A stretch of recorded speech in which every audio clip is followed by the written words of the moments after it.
एक राजा था। वह अक्सर गांव-गांव जाकर प्रजा की समस्याओं को सुनता था और उनमें सुधार करने की पूरी कोशिश करता था। एक बार राजा प्रजा की समस्याओं को जानने निकले। उसी दौरान राजा के कुर्ते का एक बटन टूट गया। राजा ने मंत्री को आदेश दिया कि गांव से किसी अच्छे दर्जी को बुला लाओ। पूरे गांव में अच्छे दर्जी की तलाश शुरू हो गई। संयोग से उस गांव में एक ही दर्जी था जिसकी गांव में छोटी सी दुकान थी। दर्जी को राजा के पास लाया गया। राजा ने दर्जी से पूछा कि क्या तुम मेरे कुर्ते का बटन लगा सकते हो? दर्जी ने कहा कि जी महाराज, ये कौन सा मुश्किल काम है।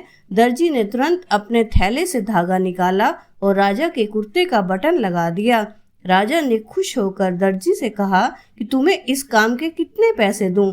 दर्जी ने कहा कि महाराज, ये तो बहुत छोटा सा काम था, इसके मैं आपसे पैसे नहीं ले सकता।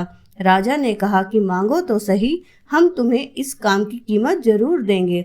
दर्जी ने सोचा कि बटन तो राजा के पास था ही, मैंने तो बस धागा लगाया है, मैं राजा से इस काम के 2 रुपए मांग लेता हूँ। पर दर्जी ने सोचा कि अगर मैं राजा से 2 रुपए मांगूंगा तो राजा सोचेंगे कि इतने से काम के इतने सारे पैसे मांग रहा है, मेरे से 2 रुपए ले रहा है तो गांव वालों से कितना लेता होगा। यही सोचकर दर्जी ने राजा से कहा कि महाराज, आप अपनी इच्छा से कुछ भी दे दें। अब राजा को अपनी हैसियत के हिसाब से देना था ताकि समाज में उसकी प्रतिष्ठा कम न हो जाए। यही सोचकर राजा ने दर्जी को 2 गांव देने का आदेश दे दिया। अब दर्जी मन में सोचने लगा कि कहाँ तो मैं 2 रुपए मांगने की सोच रहा था और कहाँ राजा ने मुझे 2 गांवों का मालिक बना दिया।